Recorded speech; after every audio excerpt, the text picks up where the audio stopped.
Hello, everybody. Welcome back to our second matchup of the day. I am OutcastAndrew. I'm joined here on the desk by the one, the only Egdar. How are you doing, Egdar? Are you excited for Elysium versus Reassure? I absolutely am. Honestly, this is like a giga banger matchup to have in our upper bracket. I can tell you my predictions in a minute, but just kind of running through the tail of the tape, both of these teams utterly fantastic. We have right now the pound for pound best European team versus, I suppose, the best South American team. It's not quite, the matchup of the Americas that we're all expecting, but we basically have the two powerhouses from each region. Going through the rosters, I mean, Elysium, they had a match. But both these guys were able to get through this upper bracket with no issues whatsoever, right? Elysium were able to get a 3-1 win over Team Desperate, and Reassure were able to get a 3-0 over Team Mercy. No drama. Nothing really to think about. Elysium, of course, your current reigning defending Season X champions with such heavy hitters on their roster like Obi, Marco, Pedro, Sile, Marcos, Ivan, Zynox, and saving the kind of the most infamous for last, Zeno. Pound for pound right now, probably the best killer player in the world, or at the very least one of them. In the argument for the top, for sure. Yeah. It's not even in an argument for the top three. You know, it is top three. It's just a number one. Reassure going to be an all South American team and the best South American team with players like Nico, Power, Sudi, SM, SFR, Zube, and then the killer player Wee Jason. Interestingly enough, despite being from a kind of underrepresented region in South America, is also pound for pound one of the best killer players in the world, I would say. Again, it's not really a discussion as to top three. I've spoken to some people who have Jason as the best killer player in the world, right? As we load up into this first matchup, if I had to give an early prediction, I'm going to say Elysium in a 3-1 just because Elysium have the star power, they have the proven Season X capability. But if there's any time for an upset, if there's any, we'll get a ruling on that for you guys in just a minute here. That's a little unfortunate for Team Elysium. Zeno really had control of that match. I imagine this is going to be a ping issue, given the fact that we're crossing an ocean maybe here.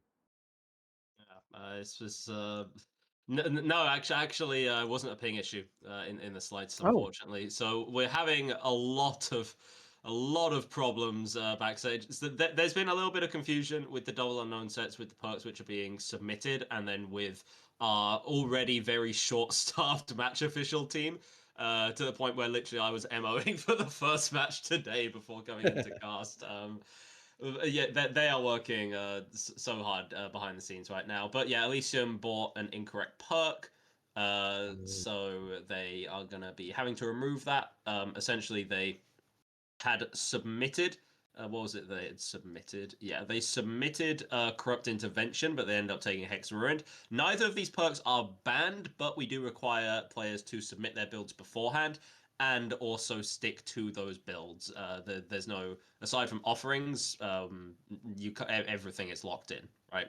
So because of that, there's going to be the removal of that third perk slot. So there's going to be no ability to run Corrupt. There's going to be no ability to run Ruin either. The remaining perks will have to remain the same: Grim Embrace, Deadman Switch, and Agitation. The Survivor team will have an advantage of being able to see those perks and then plan around them a little bit. You know, they're not going to have to worry about letting go of gens or like plan around having to let go of gens on account of that, something like that. And there will be a half hook stage penalty imposed onto Team Elysium. This is wild because there's a hidden penalty here to potentially to Team Elysium. There's the perk penalty where they're rocking 3 perks. There's the half a hook state, but also they had to throw that amazing start out the door. It's gone.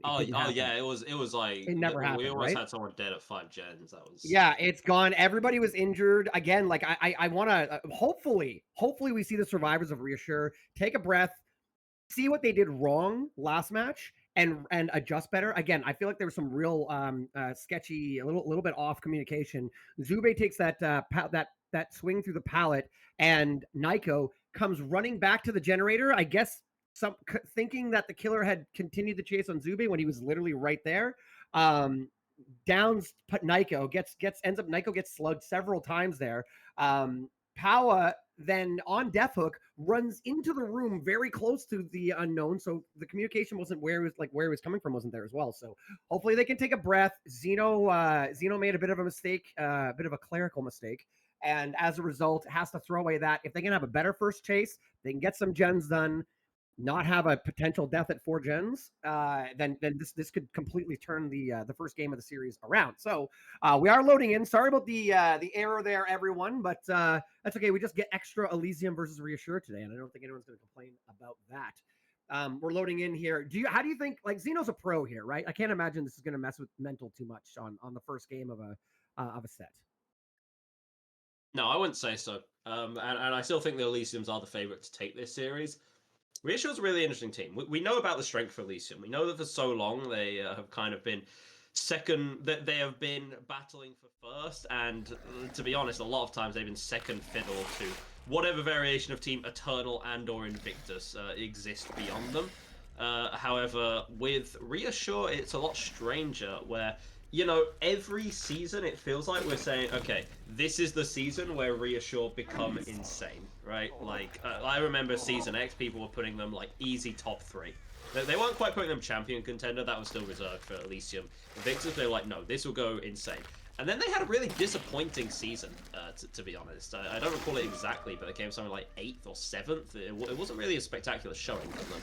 At least it didn't quite live up to expectations. So the pressure of expectations will continue to mount for Team Reassure, and eventually they're going to need to live up to that. Already, Zube is doing a much better job in Chase than what we saw earlier from Power, but it turns out that the indoor nature of the map is going to help out the UVX Blast just a smidge.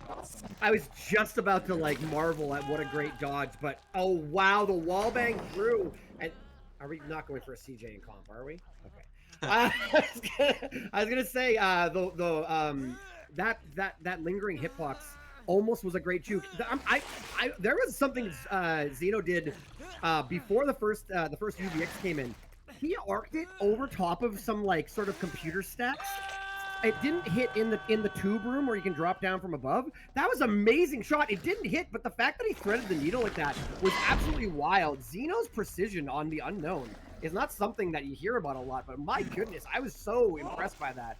If anybody goes back and watches that, check that out. We have our first down, our first hook on Zube. We have on a weakened state now on Jason. Looks like we're ranging fairly far away from the hook, but we did drop a hallucination just as the down came in, so we can teleport back as soon as the unhook comes in. Got our damage on Jason. First gen popped, but it is that upstairs in the portal room. And good cancel on the UVX there and tags Jason. And we're going to teleport back and cut off the unhook. And this is looking really rough again for Team Reassure. Well, especially because, like, now that Zube's timer is so late, Xeno isn't really even playing to get the trade or kill onto Power, just wants Zube to go to second stage. So that absolutely will happen. It's something that I did want to point out, that Xeno had been able to delay just a few seconds on the stairs of those basement to pop a hallucination in place, therefore able to return quite swiftly. Zube in basement going second stage, took full advantage of agitation for that hook. And, I mean, hey, look, when life gives you lemons, you make lemonades, and when life gives you 3 perks, one of which is agitation, then, make yourself a basement hook. Or you can make yourself something even more disgusting like that. It banged off the, like, door frame. That was an amazing shot. If you hit that any further to the left or right, it goes straight through, or it stays in the room. Oh my goodness, Zube is dead at 4 gens. And was dead. Nyko's dead. This might be, yeah, I was gonna say, we're tunneling. We're slugging. We're finding Jason ending this at a 4K4. Okay. My man is just walking the gens. He's playing for Wincon. He's playing for Wincon, guys. Don't worry about it. I don't know if I like this, but it's a gutsy call. Let's see if it pays off. I mean, would Xeno predict, like, at all that Jason's just gonna stick a gen? You make the best out of a bad situation, despite the fact that 3 people are on the ground. I'm not entirely sure they're all going to be capable of being collected and hooked by Xeno. If that is the case, at least put Zube on the hook to confirm that kill. And now that Nyko's going to get up, it will be a chain reaction of people getting off the floor. But still, there's a lot of injured people. There's a lot of down people in scattered positions. And it's time that Jason had to take off completing that. They're sitting on top of each other so the wrong survivor gets picked. Unfortunately, Xeno picked Zube anyway. So Zube's dead. Now Power's going to immediately hook. Oh no, Xeno actually going to contest the gens instead, get another weaken onto Jason. I hesitate to call this like science. I don't think Xeno has missed a shot yet. Yeah, I would say not. And even though, except for that really nice one, Thread the Needle, but that Thread the Needle at the very beginning. Maybe he has now missed one shot. There's one miss there, but yeah. So I think that's really interesting that, I'm going back to that move by Wee Jason. I think that might have been a giant big brain play to stick the generator for a minute, because what do you think if your whole team is down? The killer's like, okay, we're going to go pick up the one that's the easiest to pick up, so I'm going to go back to there. If you go back to there, then you're in a position where one of you gets slugged, and then you get chased, and you might get someone else up and slugged, and you get into that like one up, one down thing. So maybe it was just, I'm just gonna sit and chill. Okay, that's really hard to hit. You have to get a double bounce off the roof there to get that. Anyways, I wonder if that was literally just like, I'm going to sit on the generator, give it a minute, let the killer patrol around, and then come back and see what happens. This is a very dangerous situation. Well, never mind. Jason gets out of the loop. I was going to say it was a very dangerous situation given the hallucination there, but Jason does a good job. Can we get the bang? Not going to happen. Again, Egdar doing really good. Jason's having a decent match. Yeah, I mean, if anyone's good for it, you know that it's going to be Jason, right? And, you know, playing a little cheeky at some of these shots right now. You had a fantastic start, but remember, you still don't have the power of the corrupt intervention. You don't have the power of the ruin either. You don't, to be honest, you don't really have gen regression. You have a little bit of slowdown, but not a lot else. So realistically, you do want to be returning to these gens every now and then. Normally, we harp a lot on the half hook stage penalty that the killer or whoever makes the offense will receive, but in a situation like this, the perk change is also going to make a huge difference. Like, Ruin/Corrupt is kind of like the best perk that you have, no matter who you're playing. So not being able to have that is a real big issue, even if you're able to get an early kill like you have been able to do onto Zube. These long-range UVX shots that put people in the weakened state, they're very deadly, and people sometimes don't realize. Good juke there by Powa. I don't know if we're gonna make it to a pallet here. Another gen pops. I gotta say, this is going way better for Reassure than it was last game, even though it's looking very good for Xeno. You hit Wee Jason with the UVX and then you run away. There's no way for Wee Jason to remove the weakened state, so you're one tap away. Did we hit somebody? Did we? Yeah, we hit Nyko. What's Nyko? Nyko doing there, bro? I didn't even see that. Wow. Yeah. Anyways, again, now Nyko, unless we can remove that, now the next time you walk up, the killer walks up on you, you're one spit away from taking damage, right? So it's really scary. It's almost like a half health state in some ways when you're in the weakened state, but the killer decides not to chase you. Yeah, it's rather concerning, especially when the killer has the iridescent OSS report and a million hallucinations and about 12 terror radiuses throughout the map, with their own terror radius being a mere suggestion within all of those other illusory ones. So basically you can get dunked on at any moment in time whenever Xeno feels like it, realistically. We're getting a decent amount of information from Deadman Switch. Obviously is able to stop gen progression, but also works as fantastic information to see about where the survivors are congregated, about which generators they are looking at working on or really want to be working on. For now, Xeno just going to be patrolling the entire map, see exactly what you can get, utilizing the clones as a little bit of passive slowdown. No eyes right now, not a single person on this map other than Xeno has any clue where Xeno is, and that is a terrifying concept. Okay, now maybe Power does a smidge. So this is really interesting. I don't see any way that they get a clean unhook here on Power. Yeah, and they don't. So we teleport away, and Power's going to go second. So the one generator that was far enough away that wasn't getting patrolled was DMS, was a Deadman switched upstairs here, which is where we're headed, Xeno's headed right now. So that second, oh no. Jason had That's why you look down the stairs when you're walking down. Yeah, such a great had such a great chases earlier. So much so that it really led to the position they're in, where they managed to get some events done so far. So that is really supporting to see. We did get the unhook on power. Nyko takes a UVX orb there, and that's what I was talking about earlier. You hit someone and you come back for more later, and we might get a quick a quick double tap on Nyko. We are on scratch marks here on power with Jason down. This is looking in 4K2 territory.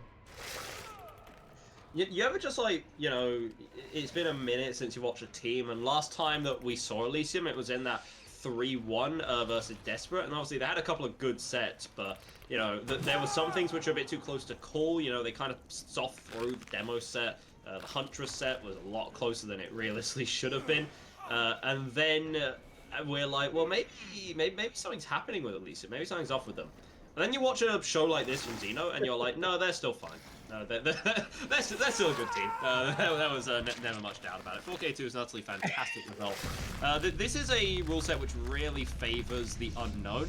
It's one thing to have a killer that's permanently undetectable on an indoor map, which in itself is quite scary, but at least there's, like, you know, a quantity of knowledge there, right? Nothing's throwing you off. You have nothing to go off aside from comms, right? When there's like 12 terror radiuses, that creates some problems. Yeah, for sure. Well, again, this is such an interesting. I just going on the overall result here. I want to give a little bit of credit to Reassure for having they had a bit of a better set there. Now, something really important to point out here too, Egdar, is that Xeno got a 4K2. Now, the survivors of Elysium are fantastic. I would not put it past them to get outs, but then again, you know, if Jason comes in and has a really, really great... this is anyone's game, really. It depends on how it starts. But a 4K2 is a win condition, not a tie condition for Team Reassure due to that penalty.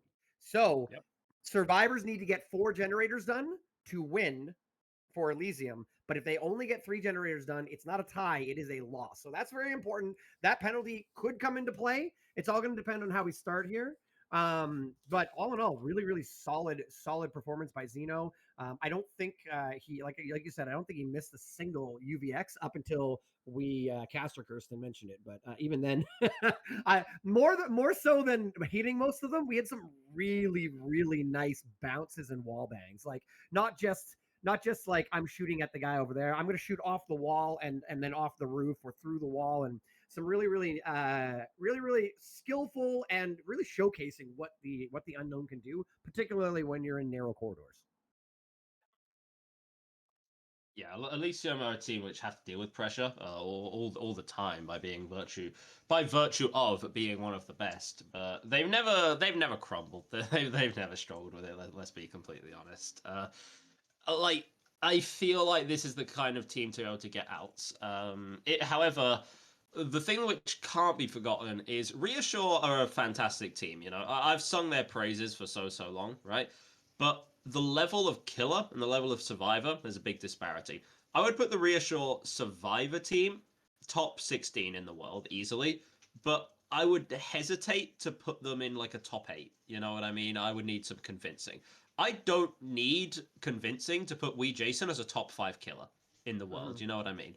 So if they're able to get a result like that on the... So even if their survivor side might struggle sometimes and isn't the world's best, they still have Jason able to play killer. That is always deadly, right? The guy is a freak of nature. The guy dominates in so many regional South American tournaments, dominates on the globe, dominates when there's literal penguins, like by his computer, just sort of teaching him how to play. It's utterly insane. So if anyone can get a 4K2 result against some super strong survivors and secure a win, therefore, that would definitely be Jason's job to do, and well within his capabilities. Yeah, definitely. Like that's a really, really good point. If the survivors can put up a pretty good, and again, you know, not, I don't want to, I don't. We're talking about the eight of some of the best teams in the entire world in this tournament right now. For sure. in the winners bracket right now. But if Reassure can put up a decent result, it's so funny though. Like, what is a decent result against Unknown? Typically, Unknown is Who the hell knows, man? It's Unknown on in this this indoor map with the yeah. OSS report, and Mercury's in the microwave. Like, I don't know, dude. That's what I'm saying. Like, if you're playing in an outdoor, Wrecker's Yard, Unknown, cookie cutter match, 5 stages is pretty standard and whatnot. Like, we saw a lot of that in season 10. But in this situation, I mean, in these AHL balances games, we've seen a lot of crazy results. I mean, we almost saw a 4K4 before the restart there, right? So, like, I think that 4K is not necessarily expected, but not surprising either. I think that's the best way. I think that you could see an absolute rolling. You could absolutely destroy the Unknown and get 3 to 4 out the door. Actually, you want to know something juicy? You want to know something juicy on account of our lovely stats man, Valoria, who is basically just the GOAT. AHL Unknown, despite it's not been played a ton, I will say that 0% 4K rate currently. That has obviously changed. That has obviously just changed. So way to update that. But before this set, 0% 4K rate. So actually, now that I've had a look at the tape, now that I've had a think about it, maybe Reassure are kind of cooked here. But like you said, like you said, going against like a top 3 Survivor team in the world, and like Wee Jason's good. But he definitely has to break the mold, and he has to break the mold harder than anyone has broken it before, basically. Flex those biceps all at the same time, smash the mold through, whatever helps you, whatever works, basically. Xeno had a really, really good start and also played really smart. Like, we saw at the very beginning, we got that quick down, that wall bang to knock down Zube.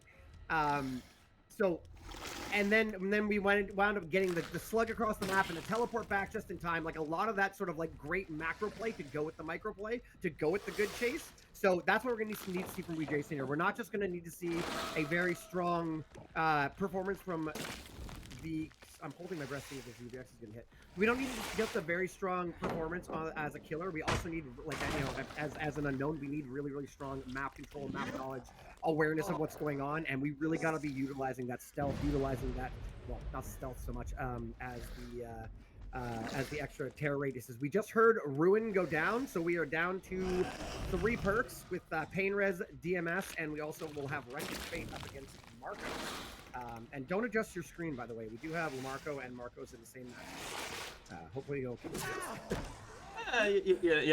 One has an S, the other doesn't. What's there to be confused about, Mr. Outcast? So Jason going to be running a obviously very strong build here. Lots of slowdown as opposed to kind of the maybe passive progression and the mobility of the agitation, which we saw before from Xeno.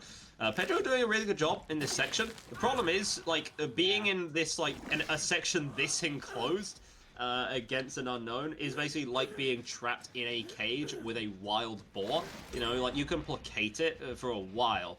Eventually, the boar is just going to tear you to shreds, and, like, you can only just delay the inevitable. So, first down going to be coming in at 1 minute and 20 seconds, which is a bit slower than what we saw from Xeno at 59 seconds. Of course, 21 seconds doesn't sound like a lot, but it could eventually make all the difference. So we did see 1 generator pop in the midst of that, and then we see DMS on this upstairs gen. Now, we do get a really quick unhook. Unlike last time where we had the basement hook that led to the second stage, instead we've got Pedro continuing this chase. And again, if you're looking to tunnel somebody out really quickly, Pedro is a little bit... Any of these survivors from Team Elysium will be difficult, but we get that UVX coming in here. We really need a very quick down. Looks like we're going to make it to the portal room. Now, can we get a UVX bomb here before we get broken? And we do. Try to get the blind there. Pedro's going to go down the second time. We did get the pain res the first time. And also, keep in mind, our Aurela character, Marcos, is preparing generators 33% slower. Looks like we've got the basement here. And maybe we'll see a repeat of what happened with Xeno, but on the second hook, where we're able to range out. But I think Jason needs to be very careful. The survivors of Elysium clearly are going for quick unhooks to try and keep the killer busy and away from the generators. So we're going to have to wait and see what happens here. We drop a hallucination there, and now we got to range out and see if we can maybe pressure these gens before they pop a couple more in exchange for the life of Pedro. The only silver lining that you really have is that there are a decent amount of gens away from this hook for Elysium. If for whatever reason they make the choice to just let Pedro die on the hook so they can get more gen pressure, which wouldn't be the wrong play. It would be it's up for interpretation at this stage. At the very least, they would be able to do that.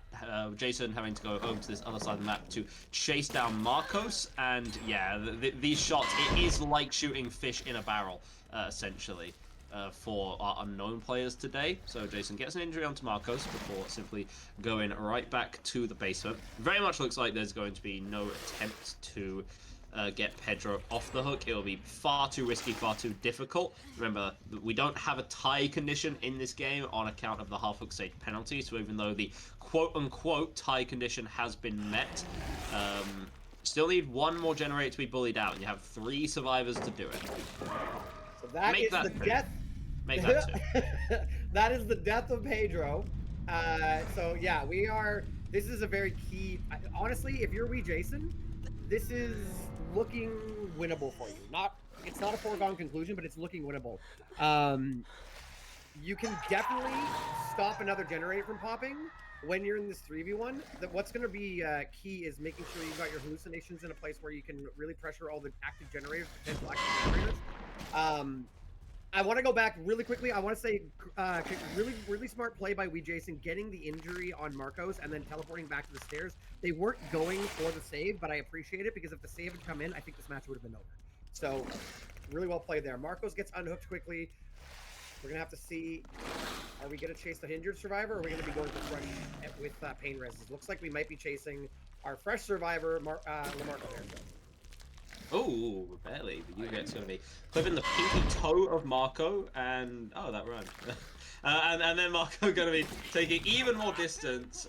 Unfortunately, the run into the unknown effect, which works so well on so many maps, and is why we do in fact know him as the Harmless, has a bit less of an effect in these indoor environment. Marco doing a very good job there of cleansing this effect. And the thing that has to be in the back of Jason's mind right now is the gens. You know, they are flying by, but also showing absolutely zero respect for the pallet means that you feel confident enough to get another hook, another pain res as well. There's going to be some damn good regression for you. Zeno waiting very, very patiently because knows that this dead man switched in play. Honestly, I think that this is a win for Reassure. I don't want to, you know, call it too early. I don't want to tell everyone how they should be thinking right now, but this is fantastic performance from Jason, and that half hook stage penalty really, really hurting Team Elysium. This is winnable, but this isn't over. And I mean, like, this isn't over for any team. And specifically, we're dealing with Elysium here. So one of the best, if not the best team in the world. This is not over yet, but this is definitely winnable, and we're gonna have to see how this goes. This makes me feel like Marcos is about to pop the generator. This makes me... Nope, I was absolutely wrong. This is not looking what are we good. doing? I think you might have been prophetic. You might have been a prophecy, might have been a soothsayer. You may have spoken the truth there when you said that. Now, the one, if they get out of the situation they're in, the one sort of saving grace is Marcos was doing that upstairs gen in the portal room, which was the first generator that Reassure did both games. That generator is really hard to defend. I think we're going to get a win for Reassure here. Yeah, that we are. Any way we get out of this. We're going to have the hallucination. I say intercepting Marcos, but actually, no. Marco seems to have completely vanished from the face of the earth before the scratch marks to eventually pick back up again, and he reappears on the face of the earth. Unfortunately, it is right in front of the horrific demon creature thing from Mars or something like that that's trying to kill you. The unknown isn't that.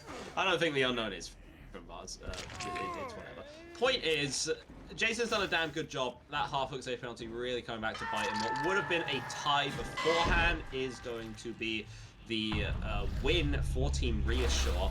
Again, I did say that if there was any team that could be, you know, getting a kind of early win, an early upset in the upper bracket, not that we haven't seen some already, it would absolutely be from Reassure and Jason on the killer side. And that is actually going to be our first official 4K 4K in the AHL Unknown set. Unfortunately, Xeno didn't count for the 4K on account of the penalty, but we're getting a little bit of stat padding, which is exactly what we want which is exactly what we want, guys. It is amazing. What I am interested to see when we get into the future is, like, we have another Unknown set later.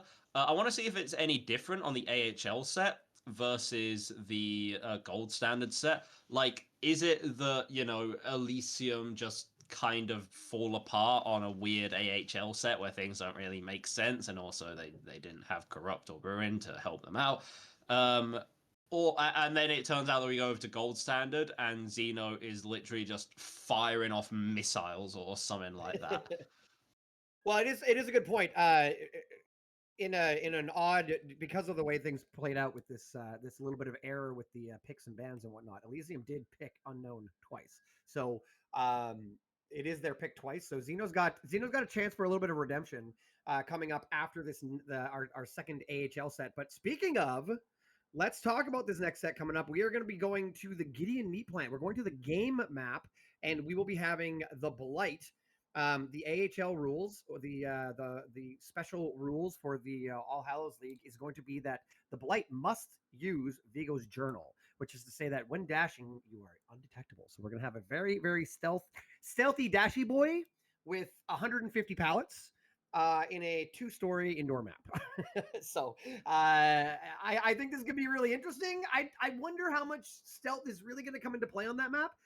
It's pretty small, so having terror radius and losing it could mean lots of things. It could mean, oh shoot, the killer's dashing towards me, or it could mean, okay, the killer went that way, went left instead of right. So I'm interested. Or the killer just left the map. Like, do you want to be stuck in the Gideon's meat packing plant the rest of your life, bro? Like, I got aspirations. I think I should specify those aspirations are to pack meat, basically. So actually, it's a pretty good place to be, all in all. Wouldn't want to be leaving, but yeah. Basically, get ready to break pallets, buddy. For the survivor team, it's going to be constant communication, exactly as it's been drawn up. For the killer, it's going to be run at the survivors, break the pallets until they die. It's not a complex strategy, but it is one which you do need to do quite well. It's not like bump logic is going to be too much of a problem for you. Like, you'll be fine to get around a lot of these tiles unless they have stairs or like some weird cages or like setups beside them. But yeah, Blight is very good at breaking pallets, a lot of them very quickly. Blight is going to have to put that to the test. I hope that he has been sharpening that staff today. Well, the key thing too is how many dashes do you use before you shatter the pallet, right? Like, did you shatter it on the 5th? So now you didn't get a hit and the pallet's gone down, and now you got to wait a long cooldown, or did you get a 2 bumps and then a swing, and now your cooldown you'll be able to continue that pursuit very, very quickly. Anyways, we have Jason here going towards the drop down. Gonna go ahead and apply some eruption around the map a little bit. We see Wretched Fate again. I'm really loving that's a perk I've been seeing a lot more of in comps since it came out with Dracula, and I'm a big fan of it. I actually think it's an interesting perk. It's very strong versus one survivor, that being Marcos again. Apparently, Marcos is the apparently Jason has a crush on Marcos. Always obsessed. Yeah. That it is, and you can actually see Vigo's journal, the special AHL offering coming into play there, because Marcos was really caught off guard by Jason. Normally, like, if Blight is anywhere near you and that's calm, you pre-leave quite quickly to make some pallets. You're not able to do that. So now Marcos is really, really stuck. Has to take a drop, and you don't have a bounce landing to work with, so you're going to be the first down in. No generators completed for that first down, and we're going to have double regression as well. Not only does the eruption go off, but we have DMS and Pain Rest. And also, that was the most progressed gen. It was, I was going to say 30%.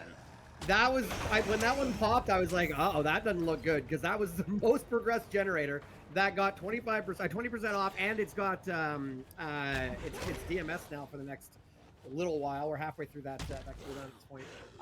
So they don't have Team Elysium doesn't have a lot of gen progress. We did get the heal on Lamarco. And now we're walking around looking for more. But yeah, it looks like, I mean, you don't get out of this without Val's landing, you? Yeah, you don't get out of here without an M1. Wow. Nope, you don't. Sorry, I thought there might be a paladin in that sort of middle tile. Marcos gets unhooked, so but it looks like we might be just continuing on for Pedro here. Maybe just because there's so much. Oh my goodness, great job there, a little 360 no scope. We're gonna get another pickup on. We're gonna get another hook, another fresh hook here on Pedro. We're gonna get a another pain res, and let's see how much progress we have on this generator this time. Is it the same one? Marco's got unhooked but not healed Egdar, so maybe they're cranking away some damage. Yeah. I would say strange that there's no reset coming through onto Marcos, but of course, what good is a win con if you don't have a win con to work around? You don't have a single generator completed. Like, it seems like this setup of well, you know, some walls in the game should not be broken, and maybe some gens should be completed earlier by the survivors if they so have the luxury. They don't have the luxury. Marcus is still working on the most progressed generator, which is upstairs, while injured, and basically dying. If anybody is ever playing on the game and they do that where they go past that god palette, looks like Deli came through on Xeno there. They go through and that god palette and they get stuck because the door's not open. Just remember, Xeno does it too. It happens to the best players in the game. Like literally the best players. Literally the best players in the game, right? Good grief. Anyways, still no gens done. Xeno's in second chase here. Not a whole lot to work with. Balanced landing, but we're on the bottom floor, so we don't really have an exhaustion to work with. And yeah, we're gonna go down. Oh my! Okay. Really good crouch, but yeah, all right. Yeah, okay, wow. I hate this map, and I hate having to play against a Blight on this map who is constantly undetectable. This is freakish. This is giving me like Dredge on Midwich kind of vibe, where it is an actual horror villain running around, murdering everyone, putting on meat hooks. We still have no gens completed against, right now, pound for pound, the best team in the world. At like 4 stages. This is utterly ridiculous. Jason's a fantastic Blight player, but also this is like a really gross setup for Swipe to deal with. It doesn't feel like they're able to have enough time in between these pallets to actually make them before Jason immediately shatters them. Xeno needs to live a long time here, but the problem is these are several. That's gonna be dead. No. What are we even talking? I was gonna say those are both like pretty much god pallets, but the pallets down below. There's our first generator on 5 stages and 1 death. We got our first generator has finally popped. We see some eruption there. I was gonna say we see eruption and they're sticking that gen there, so it looks like we're gonna see another one pop there. So we got a couple generators, but this is looking really strong for me, Jason. We've got 2 injured survivors. 2 people already been fresh. Okay, that's the positive. Is we've only got 1 pain res left, but we have 2 injured survivors going into the 3v1. Oh, there's a positive to draw from this. There's a positive. I mean, a very minor positive. Very minor positive. There's not a lot of. Well, here it comes though. There's not a lot of pain res to come, but here it comes. Bro, the Slides literally gave everything they had in those 2 generators. Now Marco is on a hook. Marco's hasn't been reset since the first hook that came out onto Marco's in this match. And remember, Xeno wasn't even our original tunnel out. That was meant to be Marco's. We just decided for love of the game, now we're just going to change our tunnel out real quick. And it's working. Here's the thing. I don't even blame the survivors, right? Like, 4K3 will look to be the final result. I don't see a world in which the survivors can neatly complete another generator here. But like, I also think that Reassure survivors are gonna have the worst time in the world.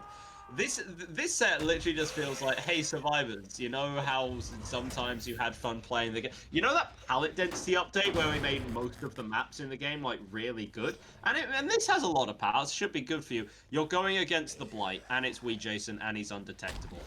I hate you. And then just leaves it there. This is wild too. So we've saved that last pain res because we just know we're in good shape. We don't need it yet. So I hope Wee Jason realizes that it is our Dwight player, Lamarco, who it hasn't been pain res yet. that upstairs room there, the main room, and then like we have tons of our pallets are in a very, very tight area there. Both the main room of, so the upstairs main room, and then the various sort of wings off around it. There's 3 gens right there, so we're able to patrol around, put down eruption very quickly on all of the active generators. Okay. Yeah. True. Wow. Okay. Oh. Good crouch. I was gonna say maybe we leave this chase and make sure they don't get another generator. I think we're gonna do that, right? Yeah, there we go. Okay, so we're gonna go check that out. Especially with Eruption applied onto a couple of these gens, you know that Pedro is still injured, so it's actually a completely reasonable task to just try and find an injured survivor. Marco peeks ahead back out after leaving the area, but again, it's not like you have much of a choice. No eyes on our killer, who just... yeah, didn't pain res. Will that matter? Potentially, but we can wait until we receive that information before hitting the conclusion. Botham Gen has a... Dangerous plot twist. I saw him plot twist, and then I saw the blood. I was like, "Oh, you're not getting away with that." That's funny. Yeah, and by the way, the only active survivor currently is repairing generators 33% slower. I don't know if you've pointed out that. Marcos is on the map and has. It's like a bad joke. It just gets worse and worse as time goes on, bro. Stick the generator. You're just doing it real slow. But anyways, this is looking like you said, 4K3. Wow, 4K3 on the game. Pallets, schmallets. Pedro slipped in the shower, bro. That was a good joke. I was, yeah, that was funny. Okay, Valoria. Okay, bro. You silly, goofy guy. Very intelligent as well, but also silly and goofy. So yeah, 4K3. Is this like the most tieable set in the history of DBDL, or do we possibly see? I actually don't recall if it would be. I assume Xeno, but it could be a couple people that actually play the Blight for Elysium. Like, is 4K4 achievable? Honestly, I kind of think so. Given how... it is, but like, I think if you just play, I'm playing. Okay, so here's what has to happen. Reassure has to come in and just be very, very aware of this is such a silly thing to say, it's so obvious, but we need to be aware where all of the, like, you need to know where the closest god pallet is, and you need to just stay alive, and then just long enough, just hold out long enough that you get 1 or 2 gens done, and then you just have to, like, you have to get that cycle going. All they got to do is complete 3 gens. All they got to do is complete 3 gens. I know it sounds like, no, only 3 gens, but there is a chance that they lose this. There is a chance that they tie this. But it's good. I think they need to play it not slow, but coordinated and a very coordinated attack of the generators. Look, this gen here, they don't need to. A Reassure would not need to even touch a center gen like that because they don't need to complete all the generators. Take the edge gens far away from each other and force the killer to travel far across the map to get to you. I realize, I know Blight. I know everything I'm saying. I know the arguments against it, but if you split up, you got it. Oh, that's gonna be 4K3. Yeah, that it will. 4K3 coming out. Tough day at the office. Tough day at the office for the survivors. And the funny thing is, we've only seen this set once, AHL Blight, so we don't have a ton of game tape on it. It was Vix versus Ascent. So that was a decent European team versus top NA team. Of course, Ascent were able to take it. But what we could see, it's like the survivors were still having a really rough time. Even though, unfortunately, Vix weren't able to secure the 4K in their round, it was tough. But also, I feel like RPD has a lot more going for survivors than the game does, right? RPD, not only does it have like a decent density of pallets and windows play around, but it's also massive. Yes, Blight can overcome that, but like only to such a degree, right? The game is a comparatively teeny tiny map. Blight doesn't really struggle. Obviously, Blight has no inbuilt elevation to the kit, but if you consider running upstairs really quickly as elevation, then yeah, he's pretty damn good at that. So it's a teeny tiny map. So already it's going to be easier for the Blight to find players, to close distance between players. The gens are all more closely concentrated, so it's easier to patrol them a lot of the time. Like, it seems if you're a killer player with arms, and I say with arms in a bit of a sarcastic way, but I mean if you're a high-level killer player, the kind of caliber that would qualify to tournament like this, and you're on the game, you should just be 4King. Oh yeah, also the Blight took the invisibility cloak from Harry Potter. So like you can't even tell where he's coming from 90% of the time. So, you know, good luck, teehee. I think that's actually the key, because if you remember the beginning of that, it's crazy. We weren't even really tunneling, right? But at the very beginning of that match, we were chasing one survivor, and then we instantly did a 180 chase, went back to somebody else on a generator, got a quick down, couple downs where people found themselves in a bad situation they had to drop, both in the sort of the JRM drop down later on, and the second or third down, and on the first down we had to drop down into that jungle gym below where we didn't have balance landing, so we're just dead because there was no pallet in the room. Yeah, just the sort of ping-ponging back and forth to different places, different survivors with very little warning. And yeah, we, Jason, definitely used Vigo's journal to their advantage, and it paid off. By the way, yes, we are. I was thinking, you're right, Xeno can play Blight, but we are definitely going to see the GOAT, Obi, coming in on Blight for Team Elysium. That's what I was thinking. You have Obi on the sidelines, like just play that guy on Blight. It makes a lot of sense. Completely fine. This is scary for Team Elysium, because you really don't want to go down 2 matches in a row. You know, Elysium will. Let me put it this way: if the lower bracket sees Elysium get eliminated today, they're all gonna be like, their hearts are gonna be like, you know, on the floor, because suddenly they got to face Elysium to get to win the. I can tell you, it would be either Pain or Vix that would have to face the loser of this matchup.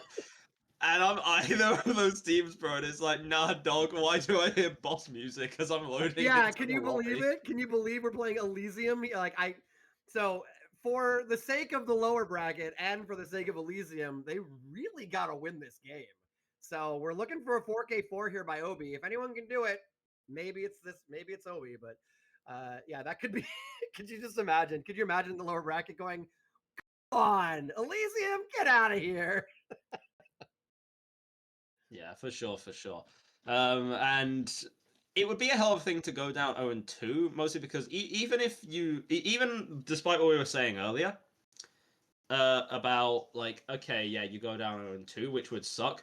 Okay, it's one thing to say, well, you know, we had that unfortunate penalty the first half of the map, like whatever, in our first set.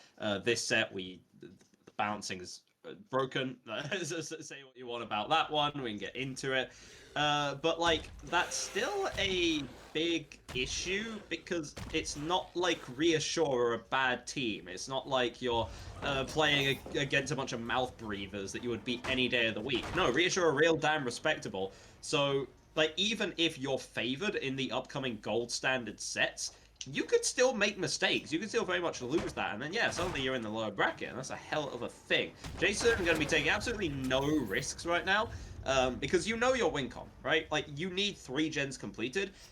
You need to delay your first down and your first hit as much as humanly possible. And Obi, the collision not really working in his favor. And therefore, Zube also able to survive a decent while without an injury. We're already running up that clock as much as we possibly can. Once his pallet is dropped, could be a struggle, but we have power here too. So one of these survivors is going to be able to get away, regardless of what happens here.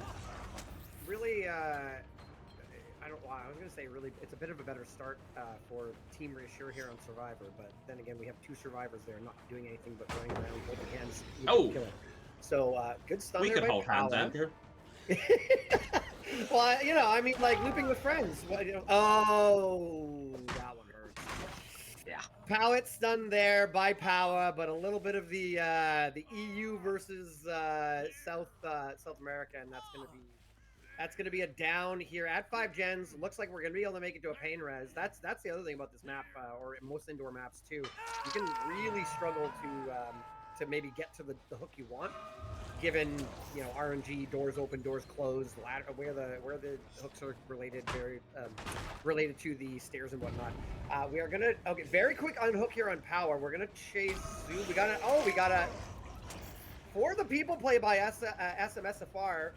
Yep. But the quick tag on power, and now we're gonna. Okay, so this Obi is going for the tunnel where last time we Jason. So that's Yeah, and honestly, that's a pretty strong vault to take because it does get you to this pallet, which is also a good pallet itself. Obi doesn't get the break. That's actually kind of huge. Obi, like, this is a strong pallet to play around if the killer doesn't have power up. So Obi either has to wait to get the power back to play around it, or just go for a regular spacebar break, which is a tough time anyway. Power eventually goes down, but delayed long enough. First generator completed, and even though Obi looks to be in a decent spot, remember that we didn't see the gens get completed until someone was already dead when Jason was playing killer for Reassure, and now we've already hit our tie condition. 3 survivors alive. Like, this is Reassure taking the set. I'd be real surprised they're able to eke a tie out of this. That's really rough. And I got note from there. We have, this is true, and I got kind of a message from the production desk. We've seen some different survivors, great survivors on Team Elysium, but some key names are missing today, and evidently they have some other stuff going on. They weren't able to make it. The ones that stand out to me are like Silhay and Ivan and whatnot. So Zynox doesn't seem to be here either today. So not taking anything away from the survivors of Elysium, but if you have some key players that aren't, they're aces in their places, that can lead to maybe an upset here by Team Reassure. Again, no disrespect to Team Reassure, but yeah. It would be an upset. It would be an upset. In fact, it would be a test. It would be a testament. Let's not pretend that we're insulting Reassure here, right? It would be a testament if they're able to take a win off Elysium. And at the end of the day, you can put as many asterisks. I'm sorry, Obi just I giggled a bit when Blight ran into sheer nothingness. But no, like, you can put as many asterisks on this if you want. Saying, okay, well, maybe the survivors, and we are going to have the win now confirmed for Reassure, going up 2-0 in this series already. Like, again, we can have as many asterisks as we want, saying, well, they didn't have the full players, the balancing wasn't what we were used to, but, like, a win over Elysium is still a win over Elysium, and you definitely take that. You get real confident. You get closer and closer through that upper bracket, which is going to be better for you. I say that like it's a foregone conclusion. Right? This game is not over yet. There are still 3 more sets for Elysium to buy themselves back into this game. But do they have the requisite funds to do so? We have yet to see. And again, like, I'm not taking away from Reassure. It's just anyone against Elysium, I'm usually going to bet on Elysium with very few exceptions. Looking really strong here. Again, and yeah, I'm not trying to take away. Zeno is here, so you've got your main killer. Obviously, Obi's here too, but you've got your key main killer in Zeno here. So this isn't some kind of, like, B team version of Elysium. We still got some very good players. I'm saying that, like, there's some juicers on the bench today. That's all I'm saying. Yeah. So we're gonna be coming down to the unknown set. Keep in mind, our previous unknown was technically, as far as results, a tie. Like, as far as the the score on the board, the score on the field was a tie. The penalty was the decider. So that gives the slight edge to Elysium going into the next unknown match. So hopefully Zeno can win one back for their team, and we can go on to at least the 4 game. I don't think we've talked about it, but if we do go to 4 and 5, we've got Legion on Cold Tower, and we have our special gold standard with a twist with Pig on Records Yard. I have not seen Pig in comp forever, and I love Pig, so I'm actually hoping we get to 5. Who the hell put Pig on Records Yard, bro? This is unbelievable. I don't know. Yeah, I don't know, but well, they did buff her. They buffed her. Her dash is actually like no irony. Okay, cool. It's Records Yard. Cool, but it's Records Yard. Like, I don't know what to tell you. I know. I do get what you mean, though. Yeah, no. But Pig will be super interesting if we get to the very end, and it will also have the AHL twist on it. The roulette wheel will be spun, and the teams will have to adapt on the fly to it. Right now, Obi is just doing best can to practice flicks. You're into the deep waters of the game that you've been dragged to. So might as well make something out of the situation while you can, right? Everybody's injured. We're down to 2 gens. Well, 4 gens on the board. Sorry, yeah.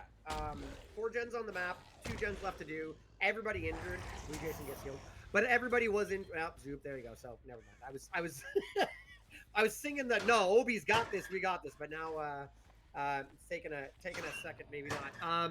You'll see the opening here. I don't know if we've talked about it. We do have ultimate weapon. That's why where the streams are coming from. Lots of really good information for.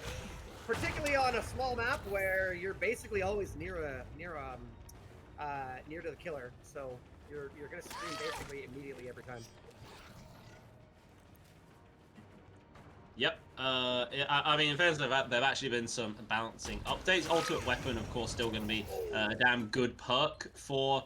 Ultimate Weapon going to be a damn good perk for these indoor maps. Darkness Revealed was really popular in the first week, but arguably a little too popular, a little too strong. So the balancing team, we are making adjustments week by week. So balancing as a whole should be getting better and better. In fact, in fact, we might as well share the week 2 balance updates. Just some small things. Basically, Demogorgon was having a rough time. We were able to give them a buff. Survivors cannot cleanse the portals or totems. Versus AHL Legion, the survivors aren't allowed to cleanse totems for the entire game, as opposed to just the first gen, because God Legion got cyberbullied so hard. And the Exhaustion Hypnotist Watch for Unknown is allowed, along with the Darkness Field general ban. Note that all these balance updates only apply to the AHL special balance sets. Our first 2 sets are indoor maps with every single matchup. For the rest of it, it's going to be very standard stuff. Our gold standard balancing is, well, gold standard for a reason. It's the best in the world, right, guys?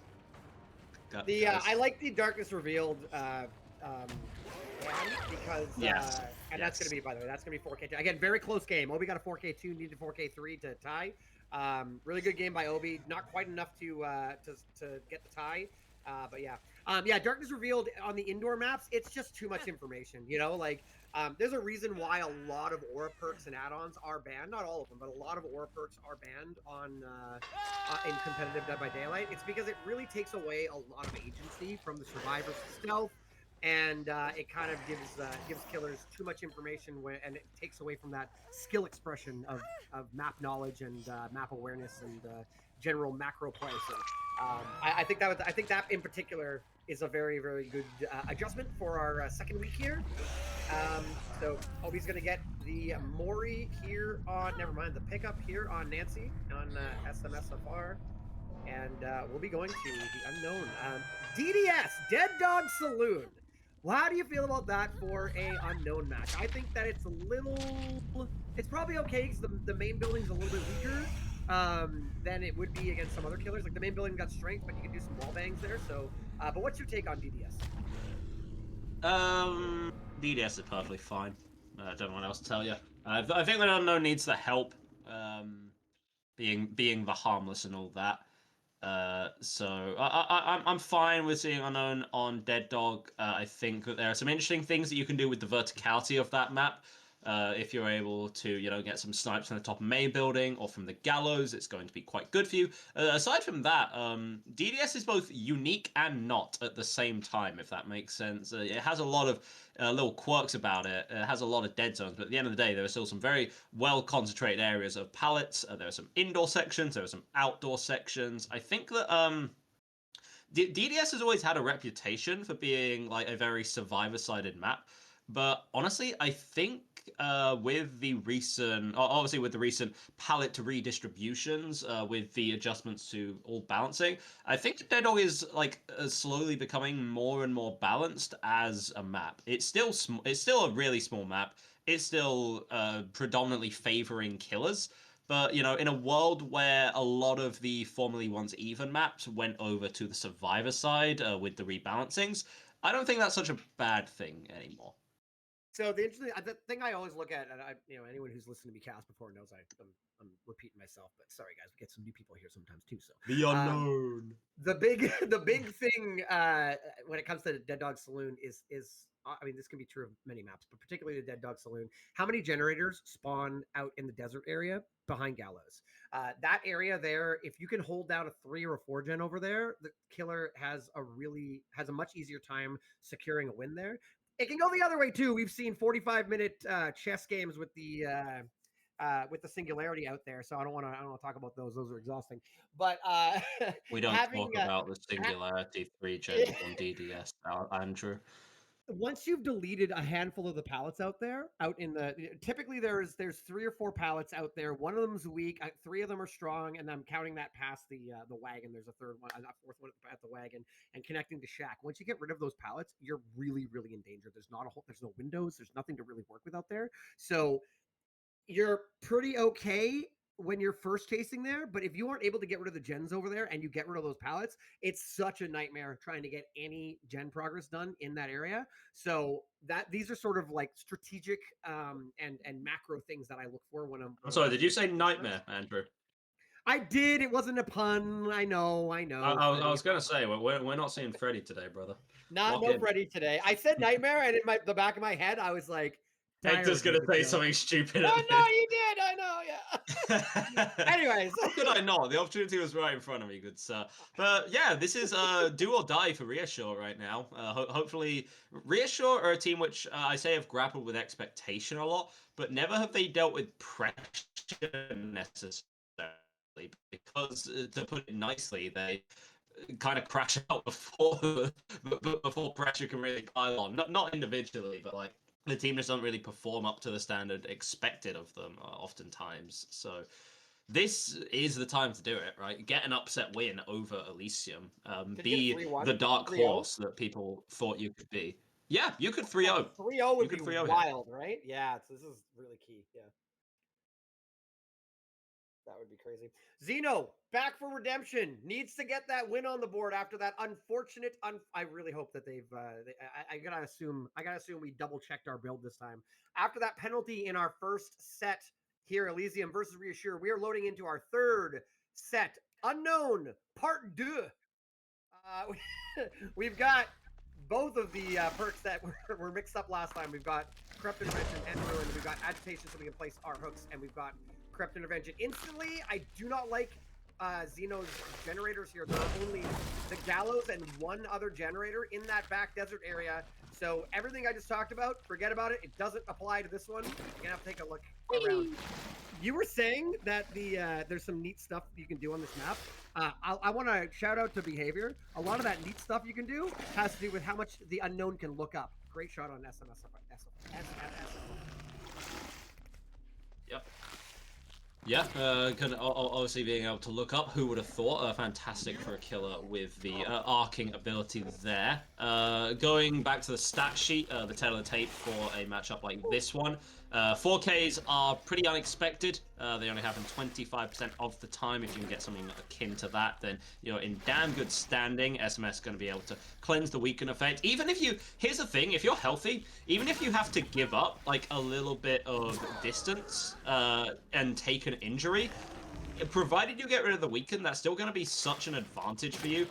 You know, you're not going to have to deal with any issues of the immediate catch-up and two-tap potential that you get with a close-range weaken. First generator can be flying by. Still not a down coming out from Z. No, SMS has enough awareness to know that a TP's come through, but not quite in the nick of time. Average first down that we see come out for the Unknown is 1 minute 54 seconds. This one came at 1:26, so Zeno definitely ahead of the curve in that sense. Again, utilizing the agitation, which was a favorite earlier on, being picky with your hooks, especially on a map like Dead Dog, where honestly with agitation you can go full blap of the map, should you so wish, if you really want to get a hook specifically where you need it.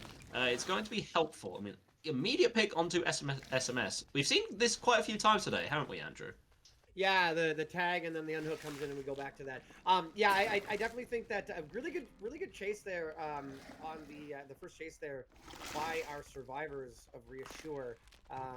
Managed to get a generator done and some progress done elsewhere. Now, he can see you. was he able to? Was he cleansing that through the wall? I don't think the survivor can cleanse through the wall there, but Xeno still has enough vision through a little gap just to check where the survivors are going. Fortunately, SMS been able to make a lot of distance. Xeno actually returns over to the main bit. Okay, dude. Okay, dude. Wow, down. Wow. Oh my goodness, great down there. And yeah, the agitation coming in clutch here. SMSFR died in the right spot earlier. We're gonna be tanking some hits here. This might actually pay off. We're gonna get a wiggle. That's gonna be a wiggle. That's gonna be right. Yeah. Wow. Yeah, the agitation. You do not want to hook behind main. You just cannot guard that hook at all. Another UVX on top of SMSFR's head, and we don't have a lot to work with here. Any head-ons? Oh my god, it was a head-on! I was kidding! I was totally joking, but the UVX comes. That timing is so sad. Literally half a second more, SMS able to last even longer in this chase. And now you put so many resources into delaying the hook onto SMS, and it was like fine, but now, you know, everyone is injured. Jason's weakened. You do have 2 more gens getting completed over on the way side, which is good for you, but SMS still really in a position to be tunneled out here. May not even be with a UVX shot, could just be at the pallet regular. SMS barely able to cleanse, but the pallet itself still kind of sucks and will be going down. We enter a 3v1 with 2 gens remaining, and the survivors are going to have to take time away from progressing these generators just to reset themselves. They fundamentally can't play the game without some heals on the board. So, wow, what a tough time. I think Xeno really has the potential to 4K here. That was yeah, I would totally agree. That was a really, going back to that head-on play, was a good, good strategy, slightly off on the execution by, like you said, maybe a quarter of a second. The unfortunate reality is, yeah, they gave up everybody's health state to try and keep SMS off the hook there. And as a result, everyone's healthy now, but we're down to the 3v1, and instead of gens getting done, we had heals getting done. So we are looking a little bit rough. We're going to try for okay, we went for the UVX hit there, but we will settle for the M1 hit, and Jason is going to cleanse the weakened state, so hopefully we get a little bit of distance here. Oh, ruined. Yeah, I was going to say, you say a little, I say Jason just full sends it. Like, as far away as humanly possible. Another tag coming out. We know from our first set today that Xeno can be super accurate on the unknown. Truly fantastic at character like this. Jason forced over to this TNL and going to be taken down in the process. Gen pressure has been lacking from the survivors in the meantime. We'll put it that way. 4K2 looking increasingly more likely, and that would be an utterly fantastic result for Xeno to get. It'll put Elysium in great standing to get themselves back into this series.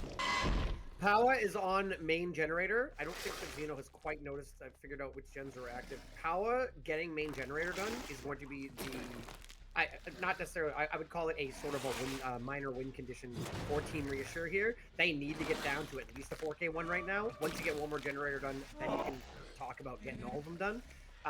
So if Power can get that main building done, it's sort of safer. I think we've cleansed the hallucination. Yeah, there is no hallucination up on the main building. Power had to take a little bit of a, take his 15-minute break from repairing motors to go save Jason on hook, and hopefully they'll get back there and get that done. It looks like Zube is down. Yeah.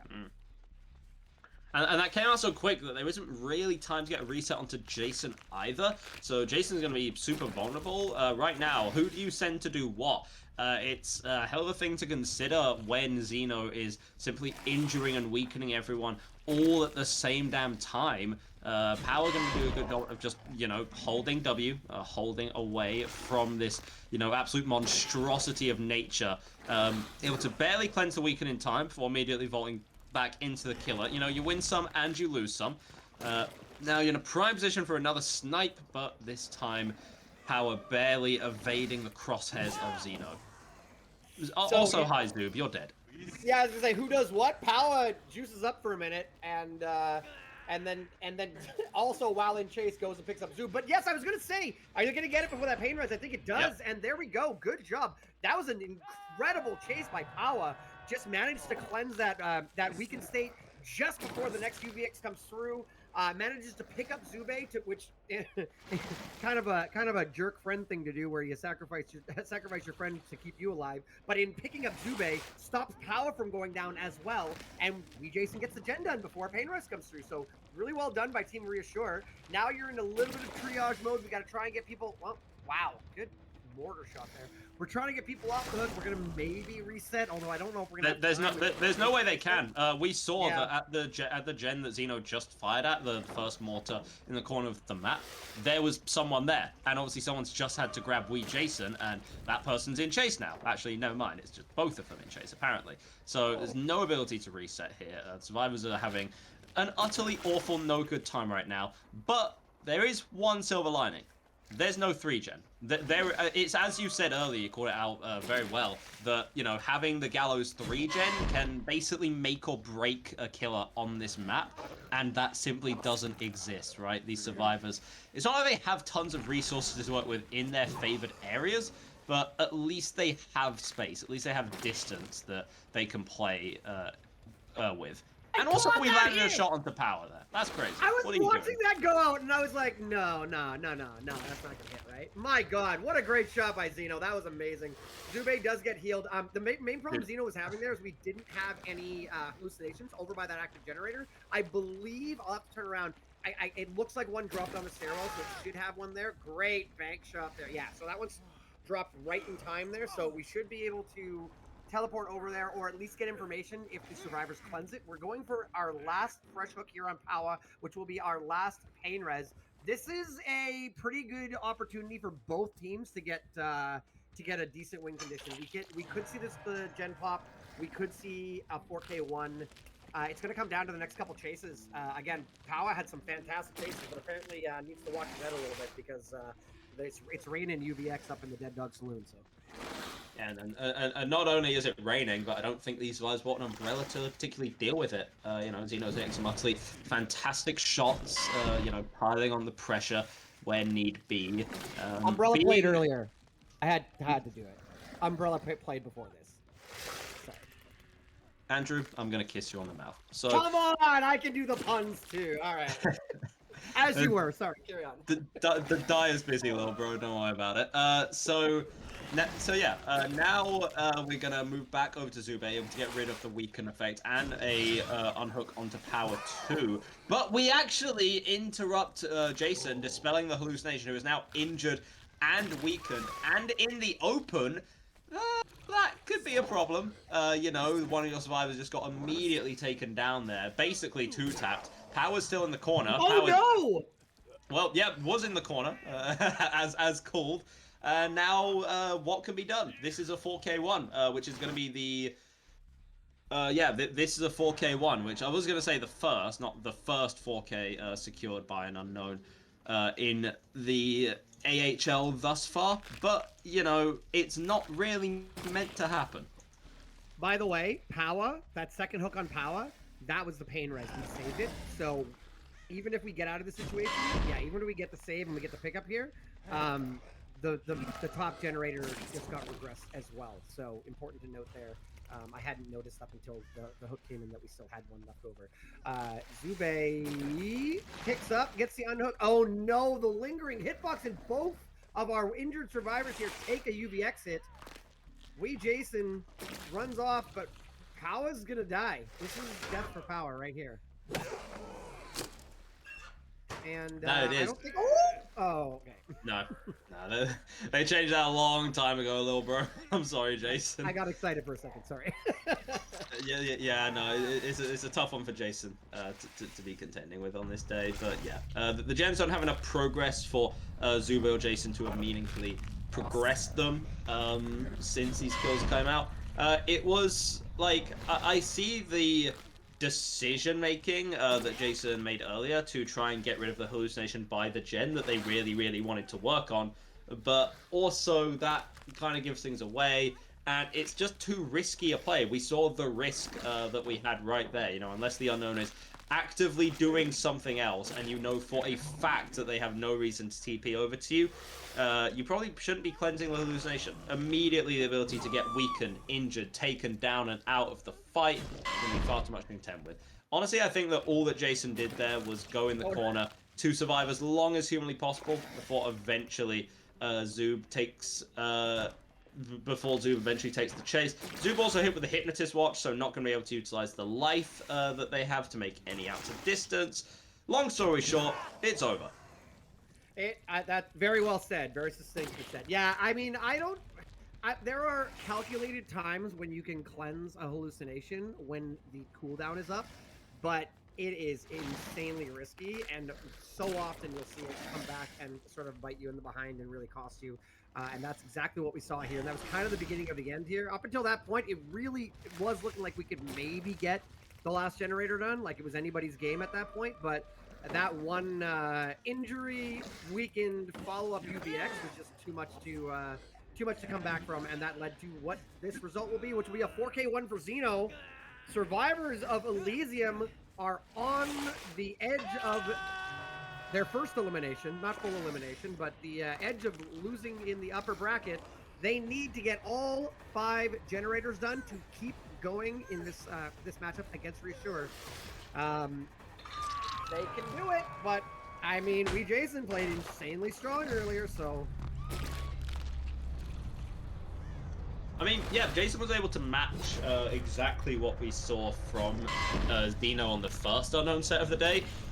I suppose you do run into technicalities there, right? Well, Xeno wasn't running the 4th regression perk, or, you know, it was a tie, but there was a win continuing. That point is, if we just kind of strip all that back and look at everything on paper that we have right now, we have that Jason was able to match Xeno's performance, right? That would be fine for you. 4K1 is a relatively drawable condition, especially if you get the dreaded Gallows 3 gen that we know, and I say love, but it's all hate in this industry.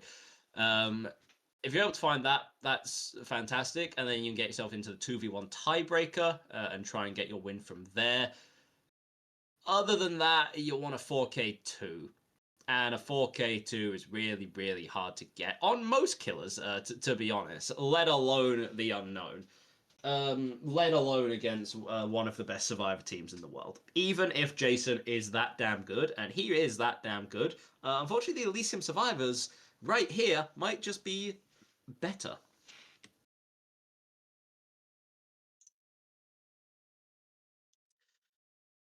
Thinking a little more about what we can expect. The early game from the basically we need a fantastic early game to come out from the Reassure from the Reassure. So apologies, I'm losing my mind a little bit. Reassure just You're went. good. You're good. No, I agree with what fantastic you're early saying. game from Jason. A fantastic early game from Jason. Right. The average first down, even though it felt slow, even though it felt like it was a good chase that came out from the Reassure survivors, it came in like about 30 seconds under the average. Xeno was still able to make a lot of work over at the main building. So Jason, you need to exceed that. You basically need a sub-minute first down, which is absolutely crazy, basically. Doable, but crazy. I'm giving the edge here to Elysium. I think we get outs. I think we see outs on this situation. I think that the reason why they died earlier against don't disrespect, but the reason why they died earlier in the AHL Unknown set was purely a couple mistakes maybe, but it was really the indoor, the jump scare, the where's he coming from? He's got 100 different terror radiuses, like you said. I think we're with a standard Unknown set. Xeno showed some insanely precise long shot UVX shots. Those typically don't hit. I think the survivors of Elysium are experienced enough to dodge and not get hit by those. I think that we're going to see Elysium win this one. Obviously, anything can happen, so I'm happy to be wrong. But I think we're going to be seeing some Legion after this one. I can't imagine Elysium goes 3-0 or 0-3 rather. So, same team, same lineup as before, and we Jason again. So, this is really turning into a bit of a grudge match today with the Unknown matches. So we'll have to see. Lots of 4Ks on the board. Yeah, it would be a fun time.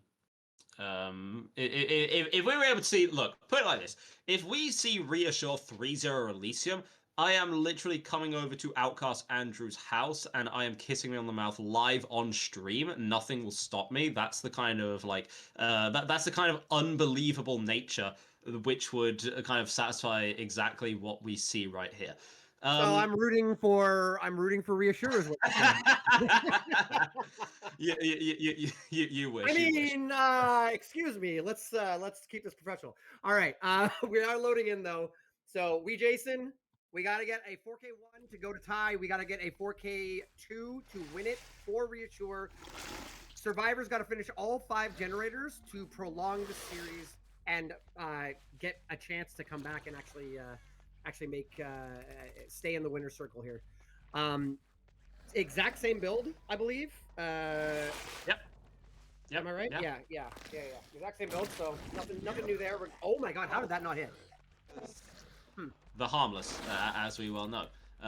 Jason's basically allowed one miss. That's the issue, right? And that was the one.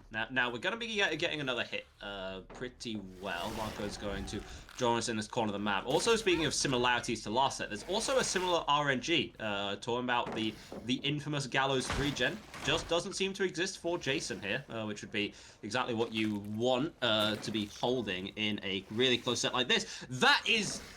That timing is brutal. Marco cleansing the weakened the second, and I mean the second that Jason was able to hit the next one. And then able to cleanse it again just before this, and the miss on the lunge as well. And I think Marco might have cooked here, and we're going to another set. I know that it's really easy. I know that we call that super, super early, but like that is a lot of really good work coming out there. That was so I say that was a quicker first down. Hang on. Yeah, that was a quicker first down, actually, by 13 seconds. But also, 2 other things to point out. Number 1, look where Marco died, and also look at the gen progress. We already have 1 more completed. Yes, the gen which is being worked on by 1 person was hit with the pain res, which is a bit unlucky for the Survivors. But it was the main building one, so it's the least important. The main building generator, 8 pain res, which is the easiest one to work. So that's actually pretty huge. And yeah, you're absolutely right about the generators. I you know, as somebody who never shuts up about the generators on Dead Dog Saloon, I didn't even look at the start. Yeah, there we go. It gets popped. I didn't even look at the start. This is, I have done actual scientific experiments on this map to see how many times you get 3 or 4 generators on the other side of this building, sort of south of Shack. And the fact that we get 2 games in a row with 2 generators on the you know, on the Gallows side, and even one of them isn't really there. It's on this balcony here. This is very unusual. That's all I'll say. Extremely unusual. 20% of the time, you get 3 gens on that side, from my personal small but reasonable sample size. Anyways, we're doing a little bit of camping here, Lamarco. We got a lot of gens. The Survivors understand the assignment here, Egdar. Get 3 more gens done, and it looks like we're going to do it. Lamarco's going to go to struggle, and they're going to take some gen progress in exchange for it. It seems like Jason has kind of just decided early on that he's playing for the tie. Like, camping someone out, like, the first down was in good time, not pretend it wasn't, but camping someone out instead of pressuring the gens implies you're willing to let some gens go just to secure a kill, right? And that's fine if maybe, like, your win con is just, like, you know, just to get a 4K or something like that. You know, you're not too worried, but you also can't let too many gens go. You absolutely cannot let 2 gens go. And yeah, I mean, you're able to interrupt the ruin, which is fantastic, but you're not able to follow up onto Pedro. Any more gens go, and this is an unwinnable set for Reassure. So Marco needs to die. Marco needs to die yesterday, basically, while Zeno is here to help. Ruin's gone now as well. We've been able to cleanse the weakened. Marco doesn't get hit with the next weakened, and yeah, this is a tough day at the office for Reassure. There is everything in the world being done to stop Marco dying. They have more resources than the United States military right now, just to stop Marco from dying. Yeah, but they just got hit with an artillery shell there. Yeah, that blind play by very close, but not quite. Need to be a little bit closer to the wall there. That blind play by Zeno to the vault was exceptionally well played. Marco gets the Oh, come on. removes the weakened state. That one doesn't hit. And yeah, wow. With Ruin gone, and we've got some get down, Mr. President going on here. We're hitting these UVXs, but we're not able to follow up. And the Marco stayed alive long enough that now, I mean, the tie generator is Gallows probably. I think Pedro's working Gallows. That doesn't hit either. And that's going to result, when that generator pops, there it is. Now we just got to get one more generator done, and LaMarco is still alive. And cleanse again. Oh my gosh. Yeah, I think we are going to see some Legion. Yeah, but yeah, we're going to be extending things. Elysium are down, but they're not out. They do not want to be gone from this upper bracket just yet. They like themselves here. They find it fancy. And you know that when Jason is going for, like, hiccup basketball game level shots like that, things are kind of cooked. And I think Jason knows things kind of cooked. Last generator going to be completed. Elysium do secure their victory here. Despite having actually a better first chase, the teamwork was utterly exceptional from Elysium. And let's be honest, what would you expect? So, next up, we're going to be going to... Next up, we're going to be going over to the Legion set, which I believe is one that Elysium played in the grand finals of Season X against Team Invictus. Set that they won in like quite one-sided dominant fashion, which wasn't really something I had on my bingo card, but it is what it is, you know. That was hilarious. You know, was clearly whoever is taking care of Dead Dog Saloon needs to clean their windows because that flashlight did not make it through. We're going to see a very quick Mori, and we're going to get a 6-hook fresh. Very different. That's an unknown. That's an unknown set. That's what we're looking for when we see him. Anyways, Legion CT1 going home to one of the standard maps. We are going to be taking a very short break here in between matches while we set up our Legion set. The current match is 2 points for Reassure, 1 point for Elysium. Reassure is looking to close it out in the Legion set, and Elysium's looking to set it to a tiebreaker. We'll be right back in just a couple minutes.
Hello, everyone. Thank you for sticking with us through that very short break.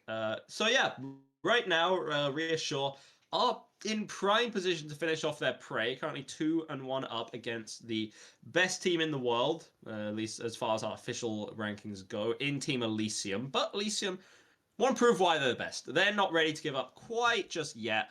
And they're going to be going over to the Legion, which, as I mentioned earlier, was the pick of Reassure today, but is a killer which I say, like Elysium has had a surprising amount of success on. I say that like it means anything. It's the Legion. So, take it how you will. And also, you might think, well, we've seen a little bit of Legion here and there in AHL so far. Yes, but you've seen All Hallows League Legion. You've seen the gimmicky indoor map Undetectable add-on Legion. No, this is just straight up gold standard Legion. Gold standard on Reassure Cold Tower. picked of their own volition and free will, which does make me think if there's something okay with them. But if it gets you the win, that's exactly what it's to be done with, right? Jason gonna be opening things up. We're not expecting a 4K. Let's just put it like that, right? You are not 4King. Even with Legion. Pick. This is a scary pick, and I'll tell you why. Tell me why. It's clean. You get your injuries, sure, but chases are just pure M1s, right? Like, you're just a pure M1 killer when you're trying to get downs. I mean, the odds are chaining together 5 frenzy hits is, I would say, if it happens, it's not happening. That team shouldn't be playing comp because they've made a huge mistake. Watch it happen. Now I said that. Anyways, but every down is going to come down to playing check spots, playing tiles correctly, and it's going to end up being just M1, and you're playing against Legion with just a basic M1 killer. So it's very interesting. I don't know how I feel about it. We're going to get the bamboozle on that window there. Stop Xeno from getting away. Can we get in front of him here and block the pallet, though? Swing through it. Okay, well, this is pallet over kill. Still really well played there by Legion. Yep, gonna have pallet dropped in, and yeah, it's a very clean pick. I see what you mean. So it really will boil down to your pure 1v1s, just with kind of that added pressure of you're injured the entire time. You don't have the ability to inherently make that distance. The only real add-on of note here is the Eerie button.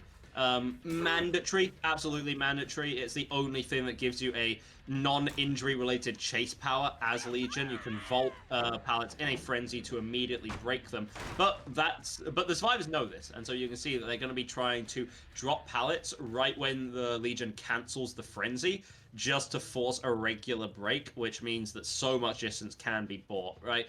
Again, things don't really look fantastic for Jason. Things that it looks like he's having a kind of garbage start, but this is just Legion, okay? We'll have to just bear with us for now. And we have 0 game tape on any Legion, and we cancel the frenzy there. Yeah, so we have to force a regular pallet break. We can't chain into another injury because we need to wait so long to get the power back.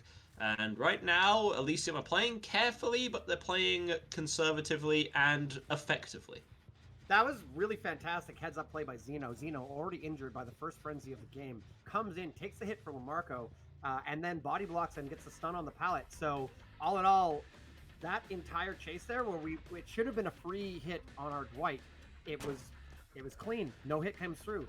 I think Pedro might be in trouble here. There is a pallet to the right here. Do they make? They are going to make it. Good pathing. Manages to make this pallet. This is this Orman tile is good if you play it right, but we're on ping. And Pedro does go down at 5 gens, but there's a fair amount of gen progress out there. Are we going to see a gen pop before we get a hook here? Yes, we are. Yeah, we're going to see 2, actually. Very unlucky that there just was not a single Pain Resonance hook for Jason to work with in that corner of the map. But at least we have something on the board. Honestly, 1 hook for 2 gens. I'm saying that's the standard for a Legion, right? But as I was saying, composed. And what's even better for them is it's very much the norm to just not heal against a Legion, right? Because why would you? He's going to do it again so quickly, so easily. And yet still, Marcos and Marco, the Marco buddies, are staying healthy for a very long time. Of course, Marcos did just end up eating an injury, but it certainly took a while for that to come out. So things are all kind of fine for both teams. Again, there's so little game tape of Legion right now, I cannot tell you without anything blindingly obvious to me what is a good result and what is a bad result. We know that like Legion 4Ks won't happen, but like, are we expected to get like 6 stages? Are we expected to get maybe like 8? Are we expected to get 2K? I just couldn't tell you. I don't. So this is very interesting. We're hard camping Pedro here, assuming somebody's lurking for the save, which I believe Marco is somewhat nearby. But we have a 3-gen up the top. Okay, there's the struggle state. We have a 3-gen up the top side of the map, and 2 of those genders are just about to pop. I understand the strategy of trying to camp out second state, but I feel like we came back way too early, and we have Ruin up on the board. Like, we could be pressuring these gens up here. Those gens are going to pop, and we're going to be stuck with a 1 top, 1 bottom side gen. Sorry, 1 top, 2 bottom, and you know, these 2 by Shaq and the 1 by main, and that's going to be pretty hard to protect against. I know we're not going for a 4K, but like also, I don't know. I felt like that. But Jason's playing like he's going for a 4K. Yeah, you know what I mean? Guess? I don't know. Yeah, I'm a little bit concerned with giving them that much space to break the 3-gen, but we'll have to see how it goes. Whenever you're tunneling Survivor out of the game, you're going for the 4K, right? It's as simple as that, right? Okay, maybe not as simple as that, but like it suggests that instead of playing for freshers and a bunch of stages, you want someone dead to give up gens in the hope that, you know, your late game will be good enough to get a 4K out, and you know that certainly helps if you're able to get a hook like that. And you're finally going to be able to get a pain res onto Pedro as well. Is it going to be too little, too late? Has yet to be seen. But you know what? I want to give credit where it's due. We've been able to get a kill by the mark where 2 gens are remaining. I don't think you have time to get all the way to the top side of this map to stop this one in the corner being completed, but you know, 4K1 is a somehow very viable angle. And remember, this pallet's already been used earlier by Pedro in chase, so after a little bit of a swing and a miss, happens to the best of us and the worst of us, Jason gonna get another down onto Marco. There's no resources on the bottom side. Yeah, things don't look too bad for Jason here, actually. There's a few down pallets, but as you were saying earlier with the ELY button, we can just go ahead and vault them. Good attempt there. We can go ahead and vault these pallets, but there's some down pallets, but the down pallets can get shredded by Legion, and there's not a lot of resources down here. So I guess the strategy is not too bad. Someone could be cranking main gen. It looks like Marco's picked up the Marco brothers. The Marco buddies, but yeah, it's like the Mario. It's like the Mario brothers, but Mario brothers, the Marco. But they picked Dead by Daylight for some reason. Yeah. I'm disappointed they're not wearing red and green, but anyways, yeah, the bottom side of the map does, you know, Shaq's side of the map does have a lot of resources gone, so maybe it's not the worst thing in the world the way we played this map out and kind of said, okay, this is where they're going to be vulnerable, and I'll take chases down here. The unfortunate thing is someone could just crank out main jet. So we gotta be. That's something you gotta be careful and cautious of. We're gonna get pain res here. That's good. Also, Ruin's still up. Ruin's still up this entire time. Still up. Yeah, good call. Yeah. And that actually suggests why, because I was a bit concerned when Jason didn't immediately go for the hook onto Marco before. But what it so happened was that you knew that someone would have to come for that pickup, meaning getting off the main building.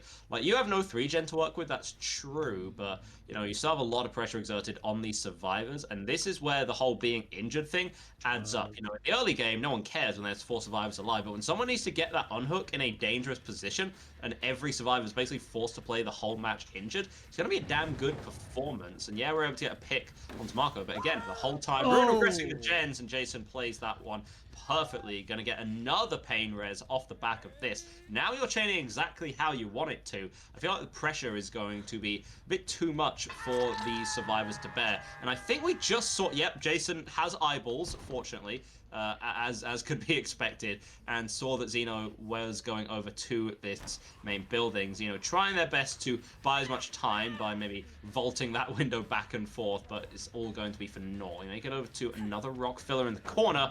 Swing and a miss from Jason, but playing on ping, you take those swings because sometimes they will actually work out for you. But Xeno has a really good setup here with the corner filler into this pallet gym. Jason's sort of just going to have to brute force this for the time being, and then find the survivors who actually look to be resetting. So Jason basically just mind reading the survivors. How about that? That's interesting. I was going to say, like, when you pop into power, there's a couple things you can get in this situation where everyone's injured. When you pop into power, you get speed, obviously, but also it gives you all this information, right? So I think that was. I'm gonna go ahead and tag Xeno with the well. First we pop power to break the pallet. Then we tag Xeno. We get all that information. We know they're not on the generator, so we know we're kind of like, we're not desperate for a down right now. We know they're not doubling a generator currently. And again, here the two of them managed to get their cleanse. That's ruin. Nope, it was ruin. They found ruin. They weren't able to break it, but that's what that was. And I don't disagree with trying to get it out of the game. I don't know if they're gonna have the time to do it. This is looking like a 4K1, actually. This is kind of crazy. Am I cooked? Yeah, no, and then everything I said earlier about, like, oh, well, we're not going to see a 4K on Legion makes me the dumbest person in the world, which is a title I will hold with some amount of pride. I'm willing to swallow my words when I'm wrong, and Jason, more than proving me wrong right now, forcing a pick onto Xeno. Again, we're not close to a kill, but that's fine, because, all-consuming pressure is kind of better than that kill. Like, someone will have to come for this unhook. The survivors would be in a disastrous spot if they just let Xeno die here. Jason, like, knows that all of the gens are just fine. And yeah, and hang on a minute, we found Marco's on the cross. And Marco, if my spidey senses tell me right, is going to be working on the main building generator, and that is an official certified grass-fed non-GMO 4K1 on Legion. Against Team Elysium as well. That's insane. I don't like to point fingers, but I gotta say, Marco's cutting through the middle instead of going edge map, like going through the tiles. That feels like a bit of a let's just say it was a gutsy move that didn't pay off. I don't want to say anything more than that, but that was really unfortunate. And yeah, wow, 4K. What are we gonna see? Are we gonna see Elysium eliminated? Eliminated from the winner's circle, winner's bracket. They gotta get a 4K1 to tie, 4K2 to win. If the survivors of Reassure get the gens done against Legion, we're gonna see Reassure advance to the semis. That's crazy. Semis-ish, not the semis, but the group of 4. You know what I'm saying? Yeah, no, I know exactly what you mean, and this would be a crazy upset. I am trying to think a little bit about like the pick and like everything that's gone here. A point which, like, because we're discussing it in the background, and like, are we just utterly insane here? And a good point's been raised. Number one, which is the obvious, again, our balancing is very favored, towards Legion, right? Like, of course, Legion gets access to basically everything. And I'm looking at like some of the perks in the end game, like some of the perks in the end game which are being run. We're looking at like what, like there are 0 exhaustions. Like the best perk that we have, like, in all of these is like, I don't know, deja vu. Or like Metal of Man, or like Light-Footed, So it's basically the survivors aren't exactly playing perkless, but they don't really have anything to work with, right? And another thing that makes a lot of sense is when you're playing this cross regional, we are playing from South America over to. I'm playing from South America all the way over to Europe.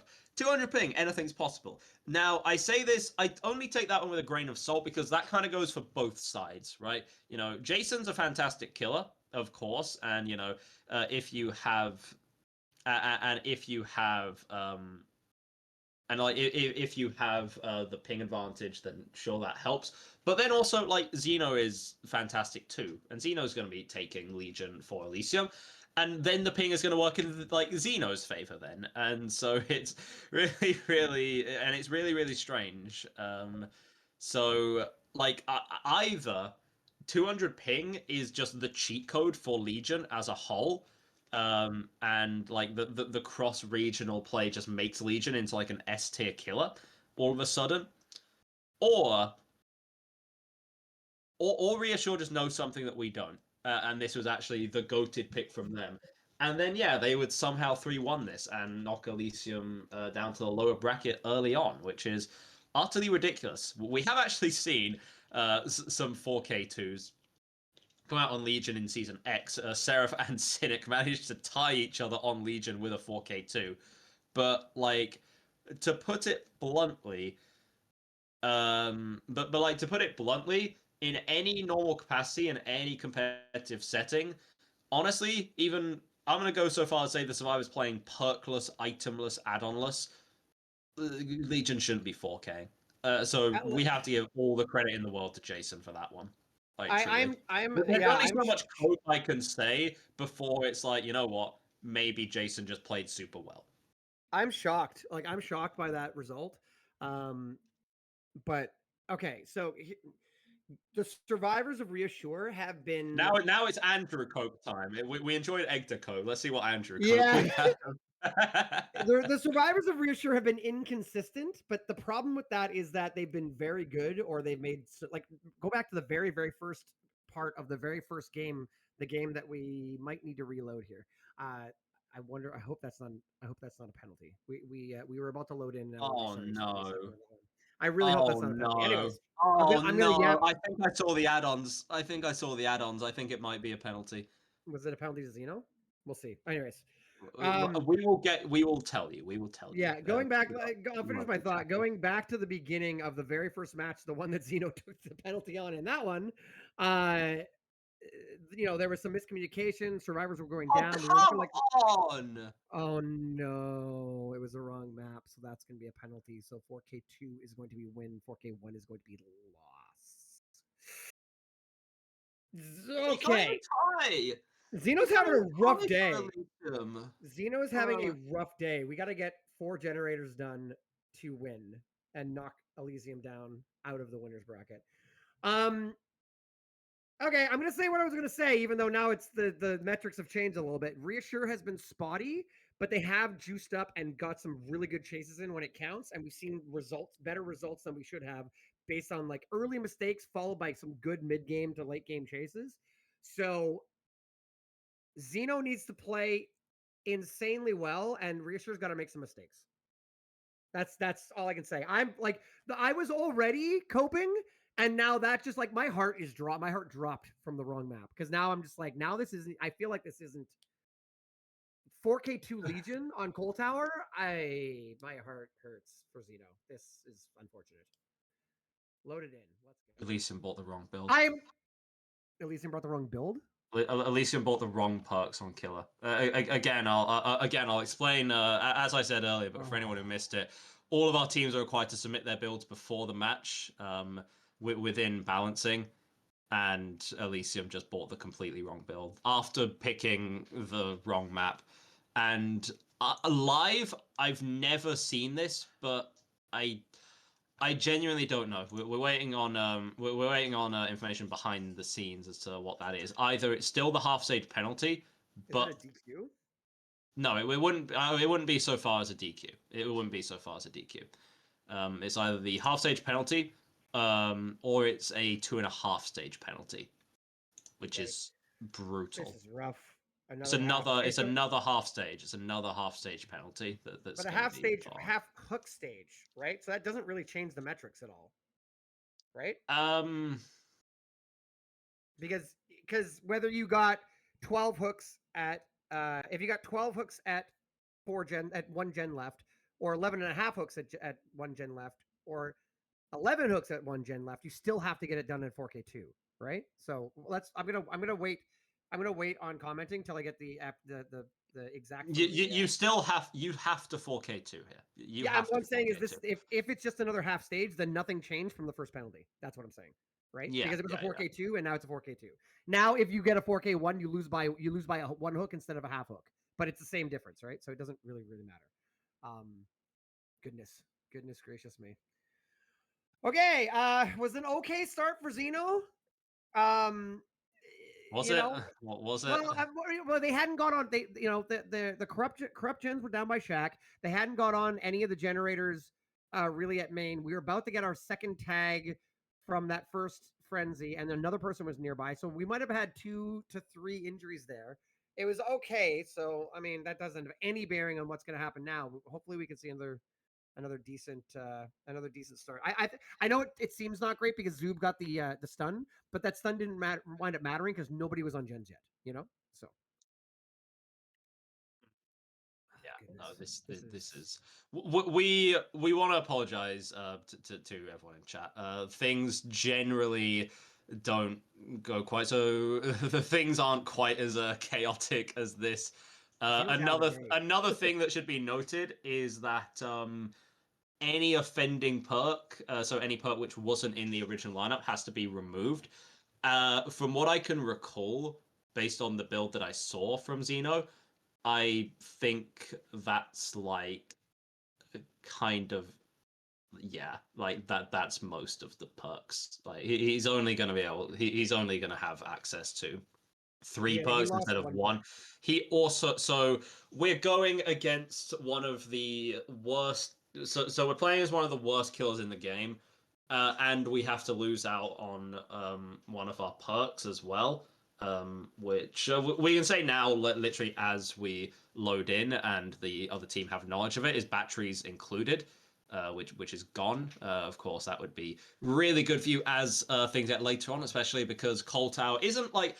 Coal Tower's not a small map, I'd hesitate to call it that, but like you will probably be getting passive value of that for a long, long time. Oh my gosh. We had Enduring removed from the we hadn't, like when we loaded in last time, we had Enduring, so that's gone and we don't get batteries. So our build is going to be Corrupt Intervention. We're going to get some early value here. We got Bamboozle and Grim Embrace. We're banking a lot on Grim Embrace here, Egdar. My goodness, I'm concerned. Xeno's having a rough day, and you know, respect to one of the goats, but. That's rough. Looks like we are tripling. Is that triple or double? The center, the top middle gen here. 2 of them. I don't think we're going to get another hit here. I don't think we have nearly enough distance. It's going to be close. Yeah, not quite. Pushing the limits there. Being grouped up in any capacity against Legion, even if it's in the early game and you feel quite safe, is always going to be risky. You know, like, are you getting like the 5th hit in for the insta-down? Probably not, but getting chained together for a long time is always going to be a struggle. Zoo playing the window reasonably well. Also good discipline to not drop the pallet. It'll be so easy to do, try and get that stun. We're doubling up on main building generator as well. Xeno knows this, has the killer instinct, you know, a little bit of inbuilt discordance value, and knows this. Unfortunately, I think one of those players might have dropped from that high ground position, literally just to come and smack Xeno in the face with a block of wood, which is slightly impolite, I'll put it like that. So we see all the killer instinct right now. We have 2 people near that top mid-gen, and we have 1 survivor up here. No balanced landing is going to be allowed on this map, so we're going to... Oh, good! I love that. Forget respecting pallets. We are going to vault right through, and we're going to get it down. This pallet is gone. We are going to get it down here at 5 gens on SMSFR. They are... Looks like they're solo on that top mid-gen now, and they're going to... The other 2 survivors are ranging out towards the shack side of the map to go work on some of those generators that just got unblocked from Corrupt Intervention. That first down came in at 143, but we have everybody injured. If Xeno can do it, this is exactly what he needed to see. Grim Embrace is blocking these generators. Egdar, this is scary. Terrifying. Terrifying is the best way to put it. And I'm trying to compare the first downs. This was a much quicker first down from Xeno. Jason's first down came out 2 minutes 45. Xeno's coming about 1:30 mark. So definitely not a slouch, even with the... even with things working against him, even with, you know, all the injuries, even with all the chaos that's been going on for now, Xeno doesn't really have a choice but to go for the tunnel out, and needs to tunnel SMS out of the game with some immediate effect, you know, along with also getting the 4K2 and stopping the gens from flying and basically stopping everything from happening, and controlling the other survivors. You know, it's a tough day at the office for the fella, but, you know, Xeno, arguably best killer player in the world. If anyone can do it, he definitely can.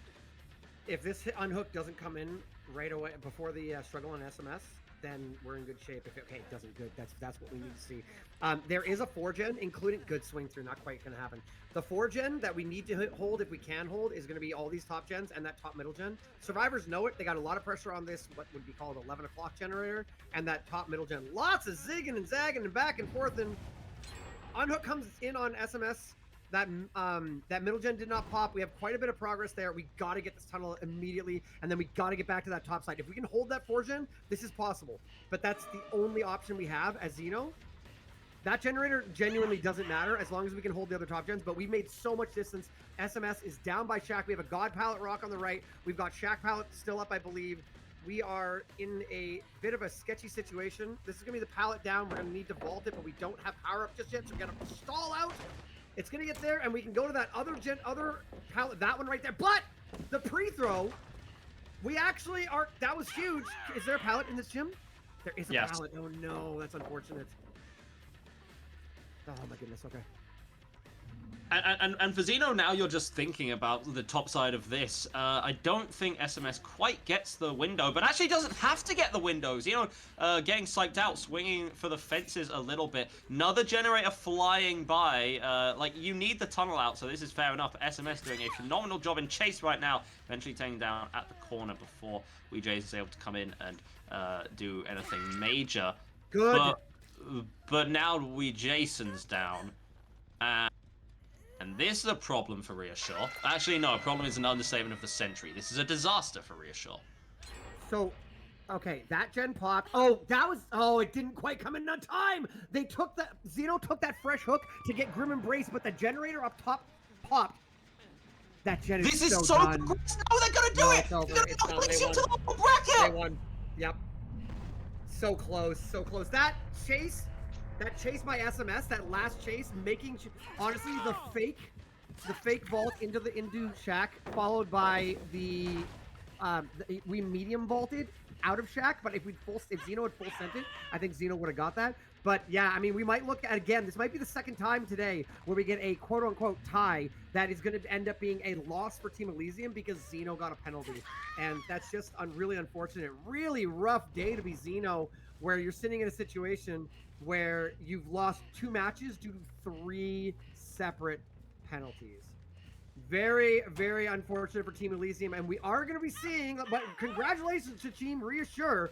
Reassure will be going on to the winner's bracket group of 4, and Elysium will be going down to the lower bracket, and I feel bad for the people in the lower bracket because they've got to contend with the current world champions right now. So that is a scary situation. The current world champions, who you know for a fact are going to be mega pissed off at losing this game that they should have won. And so, like, they're even hungrier. It is like a, you strike me down and I shall rise stronger than you ever could have imagined type of situation. Elysium aren't out of this just yet, right? So we can talk about them in good time, but we also have to pile on a lot of praise to Reassure in this match, right? Say what you want about the penalty, say what you want about well, it wasn't the day. Point is, right, Jason was still able to get like a hard 4K1 onto Elysium on Legion, which still should not be happening, right? We were still able to beat out OB's Blight, even if the balancing was strange. That just doesn't happen by accident. That doesn't happen by mistake. That doesn't just happen because we had odd balancing that day. The short of it is that as a team together, Reassure really deserved the win here. Well, Reassure matched or beat Team Elysium every single match, right? Obviously with the exception of the Unknown. The Unknown was the only really definitive.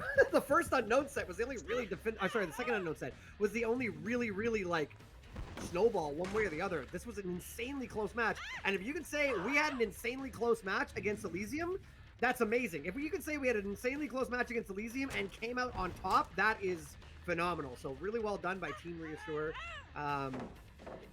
Clearly showing that they are, like you said, contenders. And WeJason, yeah, I'm gonna agree with you. WeJason is just showing that when it comes to the best killers in the world, you better recognize that WeJason needs to be in that conversation. Oh yeah, no, Jason, one of the world's best killers, as is Xeno, and Xeno's still going to be able to like secure 4K1 here. That's the worst of it, but it's one where like you know, in 99% of games, oh my god, we're not actually not going to be able to. We complete the final generator. I was wondering actually.